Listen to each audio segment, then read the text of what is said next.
Hi hello friends welcome to FRSS family. ఎలా ఉన్నారు అందరూ? ఈరోజైతే మంచి వీడియోతో మీ ముందుకు వచ్చాను. ఏంటంటే చక్రాలు జంతికలతో వచ్చేసాను. పిల్లలు స్నాక్స్ కావాలని అడుగుతున్నారు ఫ్రెండ్స్.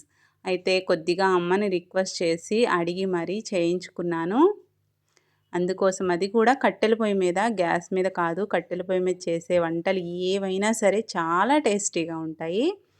దాని ప్రాసెస్‌లోకైతే వెళ్ళిపోదాం. ముందుగా నేనైతే వరిపిండిని తీసుకొని చక్కగా డస్ట్ అనేది ఏం లేకుండా మనకి మిల్లాడించిన తర్వాత జల్లించుకొని మొత్తం జల్లించేసుకొని పక్కన పెట్టేసుకున్నాను. తర్వాత నేనైతే ఈరోజు చేసే రెసిపీస్ ఒకటి అయితే శనగపిండితో అండి. ఇంకొకటి శనగపిండి లేకుండా అది కూడా చాలా మంచిగా గుల్లగా క్రంచీగా వచ్చే వాటిలతో ఎలా చేసుకోవాలో శనగపిండి లేకుండా 2 మీకు చూపిస్తా అనమాట.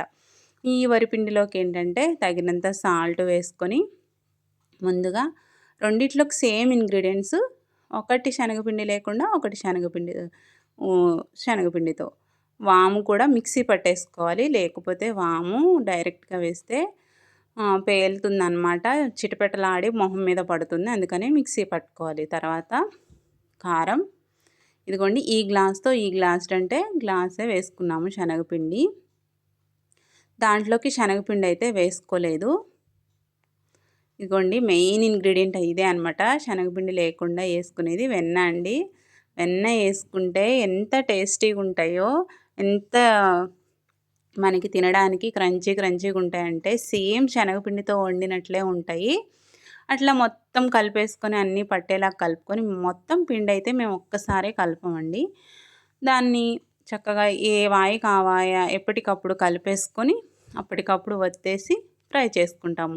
అయితే కడాయి పెట్టేసుకొని పొయ్యి మీద, కట్టెల పొయ్యి మీద పిండి అప్పటికప్పుడు కలిపేసి నూనె పోసుకొని కడాయిలో నూనె కాగిన తర్వాత ఈ చక్రాలనేది మమ్మీ ఒత్తుతుందనమాట.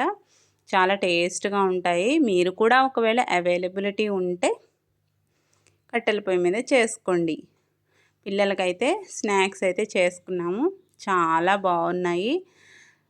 మీలో ఎంతమంది టీలో వేసుకుంటారు? నేనైతే టీలో వేసుకొని తినడం నాకు చాలా ఇష్టము. మా పిల్లలకు కూడా ఇష్టమే. వాళ్ళు కూడా అడుగుతుంటారు. ఇలా వండేసుకొని నీట్‌గా పక్కన పెట్టేసుకొని చేసేసా అనమాట.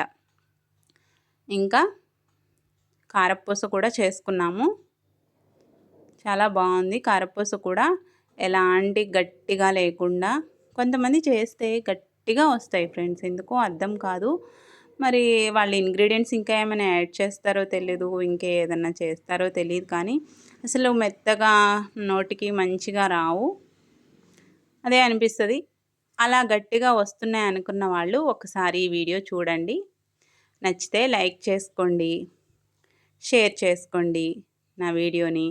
మీరు కూడా మీ ఫ్యామిలీ మెంబర్స్‌తో షేర్ చేసుకొని ఒక్కసారి అందరి కలిసికట్టుగా కూర్చొని ఈ వీడియోని చేసుకోండి. అటువైపు ఇటువైపు తిప్పుతూ చక్కగా చేసేసుకోండి. సబ్స్క్రైబ్ చేసుకోండి friends. Thank you. Bye bye.